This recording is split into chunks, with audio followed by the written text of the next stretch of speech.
भाई हम दो थे और वो पूरा ख़ानदान आ चुका था। तकरीबन 5 स्क्वाड हम पे रश कर चुके थे। ये ब्रिज का कैंप है।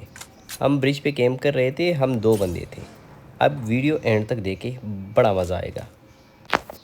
मैं सोच रहा था कि क्यों ना इधर गाड़ी इकट्ठा करूं। बहुत सारे गाड़ी मैंने ब्रिज पे लगाना था।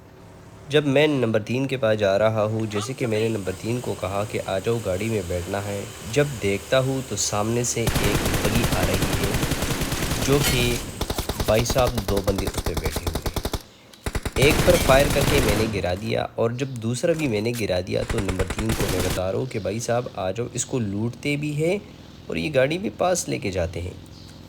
तो फिर क्या होता है, आगे चेक करते हैं। तो आगे जब चेक कर लेते हैं तो मोटरसाइकिल पर 2 और बंदे आए जिसको मैं नॉक कर लेता हूँ। फिर मैं गाड़ी को पकड़ने जा रहा हूँ तो देखता हूँ कि मोटरसाइकिल पर एक दिलवाले आ रहा है, उसको भी मैंने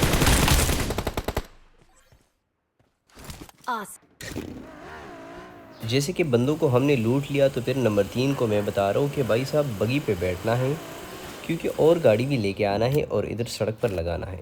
फिर मैं गाड़ी में बैठा। पहले तो अपने गाड़ी को साइड पर करना था क्योंकि ऐसा ना हो कि कोई बंदा आ जाए उसको गोली मारे। फिर मैं जाता हूँ, इसको ट्रक में बिठा लेता हूँ, उसको बताता हूँ कि भाई साहब पीछे पीछे आओ, यहाँ पर ट्रक लगानी है। जैसे कि मैं इस गाड़ी को टक्कर लगा लेता हूँ लेकिन ये गाड़ी नहीं चलती क्योंकि इसके टायर मैंने ब्लास्ट किए। फिर मैं गाड़ी के तमाम टायर ब्लास्ट कर लेता हूँ। फिर मैं जाता हूँ उसका आखिरी टायर ब्लास्ट कर लेता हूँ। लेकिन मैं हैरान और परेशान इस बात पर था कि जब नंबर 3 ने 2 बंदे गिराए थे और मैं सामने देख रहा था तो ट्रक आ रही थी। मैं सोच रहा था कि भाई साहब ये गाड़ी तो इस रास्ते पर कभी नहीं जाती। अब क्या करना है।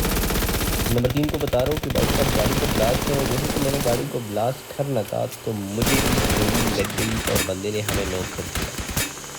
तो अब नंबर 3 का काम इधर ही चेक कर, वो करता क्या है।